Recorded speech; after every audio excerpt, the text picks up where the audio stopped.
ফারুক রাদিয়াল্লাহু আনহু আমরা শুধুমাত্র তাকে সফল রাষ্ট্রনায়ক হিসেবে জানি, অথবা তার চেয়ে আরেকটু বেশি যারা ইতিহাস পর্যালোচনা করেন তারা হয়তো তার সাফল্যের কীর্তি গাথাগুলো, তার সাফল্যের যে ইতিহাস, সেই ইতিহাসগুলো আমরা জানি।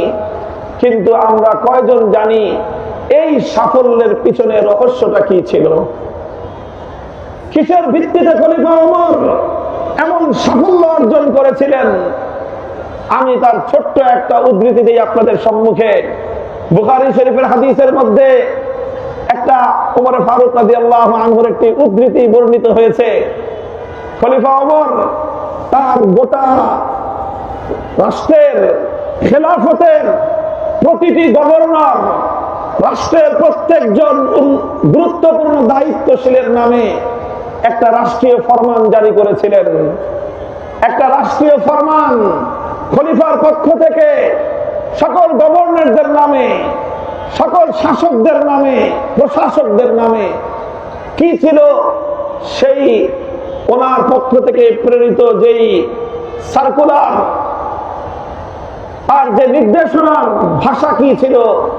বুখারীর হাদিসের মধ্যে বর্ণিত হয়, খলিফা ওমর লিখেছেন, ইন্না আহাম্মা উমুরিকুম ইনদি আস-সালাহ, ইন্না আহাম্মা উমুরিকুম ইনদি আস-সালাহ, ফামান হাফিজাহা ফাহুয়া লিমা সিওয়াহা আহফাজ, ওয়া মান দাইয়াহা ফাহুয়া লিমা সিওয়াহা আযিয়াউ। হে আমাদের খেলাফতের সকল প্রশাসক বর্গ, সকল রাজ্যের গভর্নর যারা রয়েছে, তোমাদের প্রতি আমার নির্দেশ হলো, শুনে রাখো, আমার দৃষ্টিতে তোমার সবচেয়ে গুরুত্বপূর্ণ জিম্মাদারি হলো নামাজ কায়েম করা।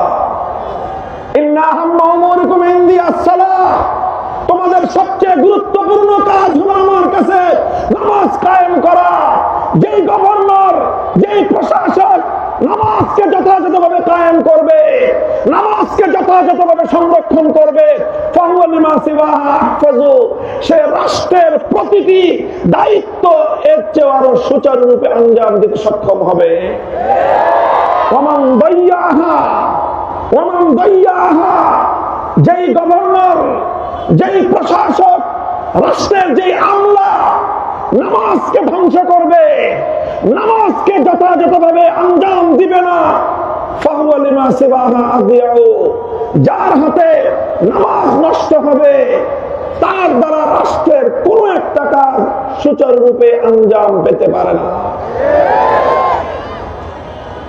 যে নামাজ সুন্দরভাবে কায়েম করে না, প্রশাসন সুন্দরভাবে সে চালাতে পারবে না। যে নামাজ সুন্দরভাবে কায়েম করে না, জনগণের অধিকার সে সুন্দরভাবে আদায় করবে না। যে নামাজ সুন্দরভাবে কায়েম করে না, রাষ্ট্রীয় দায়িত্ব পালন করবার ক্ষেত্রে সততার পরিচয় সে দেবে না। যে নামাজ সুন্দরভাবে কায়েম করবে না, তাকে যদি ব্রিজ বানানোর কন্ট্রাক্ট দেওয়া হয়, দায়িত্ব দেওয়া হয়, জনগণের অর্থে ব্রিজ নির্মাণ করবার সময় রোডের বদলে সে বাদ দিবে। এটাই হলো খলিফা ওমরের এই কথার মর্মার্থ। এই জন্য খলিফা ওমর যে মূলনীতির ভিত্তিতে সফল রাষ্ট্রনায়ক হয়েছিলেন, সফলভাবে খেলাফাকে পরিচালনা করেছিলেন, তার অন্যতম বুনিয়াদ হলো এটাই যে তিনি তার সকল শাসক প্রশাসকদেরকে, সকল গভর্নরদেরকে বলে দিয়েছিলেন, খবরদার, আমার অধীনস্থ কোন সরকারি আমলা কর্মকর্তা, কোন মন্ত্রী, মিনিস্টার, কোন সচিবের দ্বারা যদি নামাজের মধ্যে গাফলতির প্রমাণ হয়, আমি ওমর আমার শাসনকালে তাকে আমি রাষ্ট্রীয় কোন গুরুত্বপূর্ণ দায়িত্ব আমি দেব না। মুহতারাম হাজিরিন, আমরা বলতে চাই, হে উম্মতে মুসলিমা, আজ তোমরা রাষ্ট্র থেকে নামাজকে বিচ্ছিন্ন করে, শুধুমাত্র নামাজকে বিচ্ছিন্ন করো নাই, তোমাদের গৌরবোজ্জ্বল ইতিহাস থেকে তোমরা তোমাদেরকে বিচ্ছিন্ন করেছো। নিজেদের নাম মুছে ফেলবার নিজেরাই সেই মৃত্যু পরোয়ানা দস্তখত করেছো। নামাজের ব্যাপারে স্বয়ং আমার আল্লাহ দায়িত্ব নিয়েছেন, ইন্নাস সালাতা তানহা আনিল ফাহশাই ওয়াল মুনকার। যদি নামাজ কায়েম হয়, কোন ব্যক্তি যদি নামাজকে আঁকড়ে ধরে, এই নামাজ তাকে তার সকল অন্যায় কাজ থেকে বিরত রাখবে, এই নামাজ তাকে সকল অশ্লীল কাজ থেকে বিরত রাখবে। হাদিসের মধ্যে বিবরণ পাওয়া যায়, এক ব্যক্তি নামাজও পড়তো, চুরিও করত। নবীজির কাছে অভিযোগ এসেছিল যে ইয়া রাসূলুল্লাহ, অমুক ব্যক্তি নামাজও পড়ে, চুরিও করে। আল্লাহর নবী আস্থার সঙ্গে বলেছিলেন, ও যদি নামাজ পড়তে থাকে, নামাজ যদি না ছাড়ে, এই নামাজ ওকে আজ না হয় কাল ওর এই অন্যায় অপকর্ম, চুরির মতো অবৈধ কার্যকলাপ থেকে তাকে অবশ্যই বিরত রাখবে। এবং বাস্তবিক পক্ষে দেখা গিয়েছে, এটাই প্রতিফলিত হয়েছে। আমরা বলতে চাই, এই রাষ্ট্রযন্ত্র, এই সরকার ব্যবস্থাকে দুর্নীতিমুক্ত করার জন্য অনেক অভিযান পরিচালনা করা হয়েছে, অনেক ধরনের চেষ্টা ফিকির করা হয়েছে। দুর্নীতির বিরুদ্ধে জিরো টলারেন্স, দুর্নীতির বিরুদ্ধে একজনে জিহাদ ঘোষণা করেছিলেন। কিন্তু আজকে যদি বাংলাদেশের মানুষের কাছে জিজ্ঞাসা করা হয়, আমি বাংলাদেশের, এখানে তো মাদ্রাসার আলেম ওলামা ছাত্ররা বেশি, এই জন্য এখানে আমি প্রশ্নটা করলাম না, কিন্তু আমি হাজার হাজার মানুষের, সাধারণ মানুষের কাছে প্রশ্ন করে যে জবাব পেয়েছি, যে আজ আমাদের রাষ্ট্রের সরকারি যে সকল অফিস আদালত আছে, সেই সকল অফিস আদালতে গিয়ে যে কোনো সেক্টরের হোক, যে কোনো বিভাগের সরকারি অফিস আদালতে জনগণ যদি কাজ করতে যায়, সেবা নিতে যায়, তার প্রাপ্য সেবাটুকু যদি একটা সাধারণ নাগরিক সরকারি কোন অফিস আদালত থেকে উসুল করতে যায়, আমি প্রশ্ন করেছি, ঘুষ ছাড়া, উৎকোচ ছাড়া আপনারা কত পার্সেন্ট কাজ অফিস আদালত থেকে, সরকারি অফিস আদালত থেকে পান বলেন? মানুষ জবাব দিয়েছে, এখানে মাদ্রাসার ছাত্ররা জবাব দিয়েন না, তোমরা দিও না, আলেম ওলামারা জবাব দিয়েন না, আমার এলাকাবাসী যারা আছেন আপনারা বলেন দেখি, বুকে হাত দিয়ে বলেন, আমাদের চেহারার দিকে তাকায় বলতে হবে না, আপনার বিবেকের কাছে আপনি জবাব দেন। সাধারণ ভাইয়েরা, এলাকাবাসী, কত পার্সেন্ট কাজ সরকারি অফিস আদালত থেকে ঘুষ মুক্ত, দুর্নীতি মুক্ত ভাবে করতে পারেন বলেন? এই যে এলাকাবাসী বলতেছে 0%, 0% বলতেছেন। আচ্ছা, না হয় তর্কের খাতিরে মেনে নিলাম 5%। 95% কাজ সরকারি অফিস আদালত থেকে ঘুষ ছাড়া, উৎকোচ ছাড়া, দুর্নীতি ছাড়া হয় না। আমি আল্লাহর কোরআনের উপর বিশ্বাস থেকে চ্যালেঞ্জ করে বলতে পারি, আমার রাষ্ট্রের সরকারি অফিস আদালত গুলোতে রাষ্ট্রীয় ভাবে যদি প্রত্যেক জিম্মাদারের জন্য নামাজ কায়েম করবার কোরআনী খোদাই বাধ্যতামূলক নির্দেশ জারি করা হয়, 0% দুর্নীতি মুক্ত আমরা সরকার ব্যবস্থা উপহার দিতে পারবো।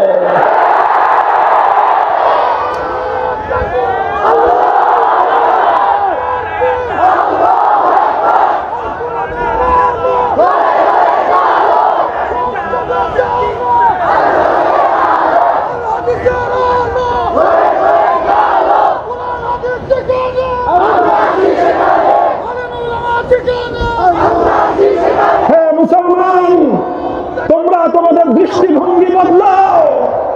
হে ইমানদাররা, তোমরা তোমাদের দৃষ্টিভঙ্গি বদলাও। আজ মুসলমানদের দৃষ্টিভঙ্গির মধ্যে শুধু একটা মূর্খতা না, একটা জাহিলিয়াত বসবাস করতেছে। আপনারা বলবেন মূর্খতা না বলে জাহিলিয়াত বললেন কেন? মূর্খতার চেয়েও 10 গুণ বেশি অন্ধকার হলো জাহিলিয়াত। সেই জাহিলিয়াত হলো আমরা নিজেরা নিজেদের কর্তৃত্বাধীন জায়গাগুলোতে আমরা চাই না নামাজি মানুষ নিয়োগ পাক। আপনি মিল কলকারখানা, ফ্যাক্টরির মালিক, আপনি গার্মেন্টসের মালিক, আপনি একটা ব্যবসা প্রতিষ্ঠানের মালিক, আপনি আপনার প্রতিষ্ঠানের মিল কলকারখানার, ফ্যাক্টরির সকল কর্মকর্তা কর্মচারীদের জন্য বাধ্যতামূলক নামাজের নির্দেশ জারি করেন। আমি দায়িত্ব নিয়ে বলছি, 2 থেকে 6 মাসের মধ্যে আপনার প্রতিষ্ঠানে দেখবেন আপনার প্রতিষ্ঠানের নৈতিকতার মান উন্নত হবে, আপনার ব্যবসার মধ্যে আরো বেশি বরকত এবং সফলতা আসবে ইনশাআল্লাহ। আমরা এটা করতে চাই না, কারণ আমরা সবকিছু নিজেদের চর্ম চোখে দেখতে চাই, অন্তর্দৃষ্টি দিয়ে দেখার মতো মানসিকতা আমাদের মধ্যে থেকে লুপ্ত হয়ে যাচ্ছে। আল্লাহ উম্মাহকে এই জাহিলিয়াত থেকে পরিত্রাণ দান করুন। সুতরাং ইসলাম কেন সরকারকে সর্বপ্রথম নামাজ কায়েম করতে বলেছে? সরকারকে এজন্যই নামাজ কায়েম করতে বলেছে কারণ সরকারের সর্বপ্রধান দায়িত্ব রাস্তাঘাট নির্মাণ করা নয়, সরকারের প্রধান দায়িত্ব ব্রিজ কালভার্ট নির্মাণ করা নয়, সরকারের প্রধান দায়িত্ব মিল ফ্যাক্টরি তৈরি করা নয়। একটা রাষ্ট্র, একটা জাতিকে সফল হতে হলে সবচেয়ে গুরুত্বপূর্ণ সেক্টরের নাম হলো ম্যান পাওয়ার। ম্যান পাওয়ার তৈরি করেন, মানব সম্পদ তৈরি করেন। মানব সম্পদ তৈরি করার জন্য সবচেয়ে গুরুত্বপূর্ণ উপাদান হলো মানুষের মধ্যে নৈতিকতা তৈরি করেন, মানুষের মধ্যে আল্লাহর ভয় তৈরি করেন। যখনই আপনি মানুষের মধ্যে নৈতিকতা, আল্লাহর ভয় তৈরি করতে পারবেন, সেই মানুষকে যদি আপনি রাস্তার কাজ দেন, বর্তমান দুর্নীতিগ্রস্ত রাস্তার কন্ট্রাক্টরদের চেয়ে রাস্তা নির্মাণকারী সিটি কর্পোরেশনের প্রশাসন থেকে তারা কম করে হলেও 5 গুণ কম অর্থে এর চেয়ে 5 গুণ উন্নত সড়ক তারা নির্মাণ করে দিবে। তারা এর চেয়ে অল্প খরচে, অল্প ব্যয়ে রাষ্ট্রের সকল সম্পদগুলোকে আমানত মনে করে জাতির কল্যাণে ব্যয় করবে। এই জন্য সরকারের প্রধান দায়িত্ব এবং কর্তব্য হলো সরকার পরিচালনার জন্য জাতির নৈতিকতার মান উন্নয়ন করা। দুর্ভাগ্য আমাদের দুর্ভাগ্য, আমাদের পূর্বপুরুষরা চেষ্টা করেছিলেন এমন একটা দেশ গঠন হোক যেই দেশের শাসক বর্গ আল্লাহর কোরআনের আইন অনুযায়ী দেশ চালাবে। যদি 47 সালে পশ্চিম পাকিস্তানের খান পাঠানরা আমাদের সঙ্গে গাদ্দারি আর বিশ্বাসঘাতকতা না করত, এই জমিনে আল্লাহর কোরআনের খোদাই শরীয়তের শাসন ব্যবস্থা বাস্তবায়িত হতো। শরীয়তের শাসন ব্যবস্থা বাস্তবায়িত হলে আজ স্বাধীনতার 24 আর 55 প্রায় 80 বছর পরে এসে আমাদের জাতিকে কলঙ্কের বোঝা নিয়ে বিশ্ব দরবারে মাথা নিচু করে বাঁচতে হতো না। এই জন্য আমরা বলি, হে জাতি, একটু সজাগ হও। তোমাদের পূর্বপুরুষদের সেই চেতনাকে আবার তোমরা একটু ধারণ করো। ইনশাআল্লাহ তোমরা এমন এক সমাজ গড়তে পারবা, তোমরা এমন একটা রাষ্ট্র গড়তে পারবা যেই সমাজ এবং রাষ্ট্র 21 শতাব্দীতে বিশ্ব দরবারে সর্বদিক থেকে সমৃদ্ধ, আত্মমর্যাদা সম্পন্ন, মাথা উঁচু করা এক জাতিতে আমরা পরিণত হতে পারবো ইনশাআল্লাহ। আল্লাহ আমাদেরকে তৌফিক দান করেন। মুহতারাম হাজিরিন, এই কথাটা আমি বললাম, নামাজের কথা বললাম।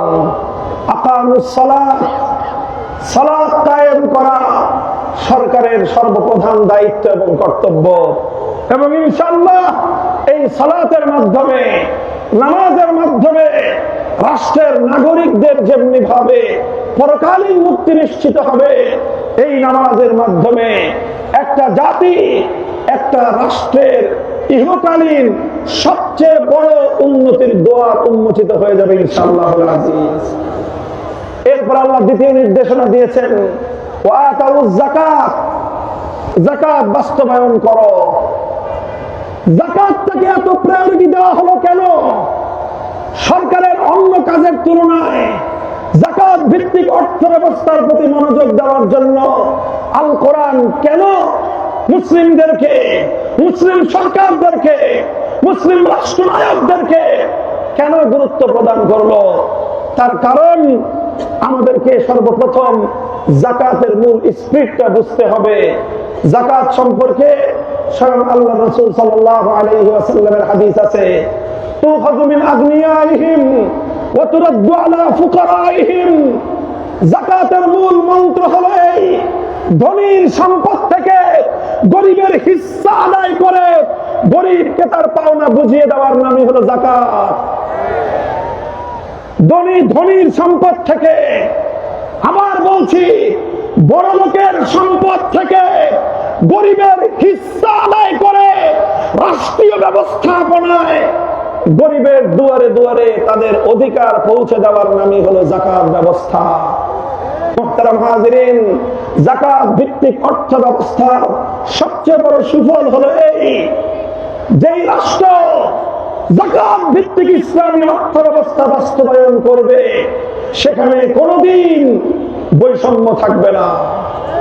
সেখানে একদল মানুষ তারা আকাশচুম্বী সম্পদের পাহাড় গড়বে, আর দেশের মাস পিপল, দেশের সকল জনসাধারণ দারিদ্র সীমার নিচে বসবাস করবে।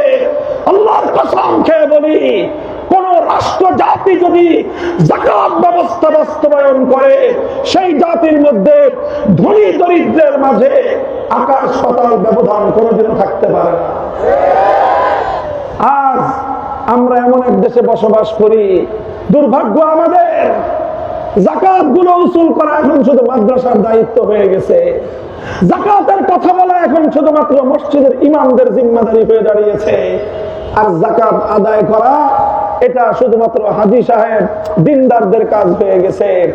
আর অধিকাংশ বড় শিল্পপতি মুসলমানরা যাকাত দেওয়াটাকে তাদের দায়িত্ব মনে করে না। তারা সম্পদের পাহাড় করে, এক একজন হাজার হাজার কোটি টাকার মালিক, আর দেশের শতকরা 99% মানুষ তারা স্বল্প আয়ে দিন গুজরান করে। এইরকম অর্থনৈতিক বিশাল বৈষম্য সুন্দর কোন সমাজ আমাদের উপহার দিতে পারে না। আজ প্রচলিত সমাজ ব্যবস্থায় পুঁজিবাদী অর্থ ব্যবস্থার একটা আমাদের মধ্যে প্রচলন চলছে। আর এই পুঁজিবাদী অর্থ ব্যবস্থার অর্থই হলো এই, সমাজের স্বল্প সংখ্যক পুঁজিপতি তাই একটা রাষ্ট্রের, একটা জাতির সম্পূর্ণ সম্পদের মালিকানা কুক্ষিগত করে রাখবে, আর সাধারণ মানুষরা তাদের দেওয়া দান দক্ষিণায় অল্প কিছু খেয়ে পরে বেঁচে থাকবে। এটাই হলো পুঁজিবাদী অর্থ ব্যবস্থার মূল সারমর্ম। আমি আপনাদেরকে একটা ছোট্ট পরিসংখ্যান শুনাই। এই যে আলহামদুলিল্লাহ আমাদের বাংলাদেশের ব্যাপারে তো আমাদের সকলেরই এক গল্প শুনতে শুনতে মুখস্থ হয়ে গেছে যে বাংলাদেশ এখন পৃথিবীতে উন্নয়নের রোল মডেল। খুব উন্নয়ন নাকি বাংলাদেশে হয়েছে, অর্থনৈতিক উন্নতি হয়েছে, অর্থনৈতিক উন্নতি পেয়েছে। এদেশের মানুষের মাথা পিছু আয় বেড়েছে, মাথা পিছু আয় মানে পার ক্যাপিটা ইনকাম বেড়েছে। মাথা পিছু আয় মানে কি, মানে গড় আয় বেড়ে গেছে। গড় আয় বাড়াটা এটা কোন জাতির প্রকৃত অর্থনৈতিক উন্নয়নের এটা কোনো মানদণ্ড হতে পারে না। আমি ডিফার করছি আজকের পুঁজিবাদী অর্থ ব্যবস্থার সাথে আমরা শক্তভাবে মতভিন্নতা করছি। জিডিপি গ্রোথ বৃদ্ধি পাওয়া, দেশের আভ্যন্তরীণ মোট উৎপাদন বৃদ্ধি পাওয়া, অথবা পার ক্যাপিটা মাথা পিছু ইনকাম বৃদ্ধি পাওয়া একটি জাতির সত্যিকার অর্থনৈতিক উন্নয়নের কোন মানদণ্ড হতে পারে না। অথচ আমাদেরকে এই সকল গাল গল্প শোনানো হয়। কেমন গাল গল্প? আমাদের বর্তমান বাংলাদেশের যে সর্বশেষ অর্থ বছর 2024-25 অর্থ বছর, বাংলাদেশের ফিসক্যাল ইয়ার অর্থনৈতিক বর্ষ শুরু হয় জুলাই মাসের 1 তারিখ থেকে, শেষ হয় জুন মাসের 30 তারিখে। জুলাই 2024 থেকে জুন 2025 পর্যন্ত আমাদের সর্বশেষ অর্থ বছর। জুলাই 2025 থেকে জুন 2026 পর্যন্ত বর্তমানে চলতি অর্থ বছর চলছে। চলতি অর্থ বছরের পূর্ণাঙ্গ হিসাব তো এখন আসে নাই, বছর শেষে আসবে। সর্বশেষ যে অর্থ বছর, সেই অর্থ বছরে বাংলাদেশের মানুষের মাথা পিছু আয় কত জানেন? বাংলাদেশের জনগণের মাথা পিছু আয় হলো $2,820। মাসিক আয় $2,820। বাংলাদেশের স্থানীয় মুদ্রায় টাকার মূল্যে আসে 3,40,000। কয় লক্ষ?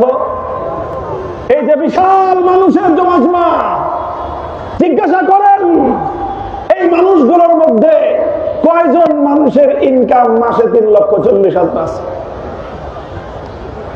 আপনারা যারা বড় লোক আছেন তারাই বলেন দেখি, 3,40,000 কয়জনে কামান মাসে?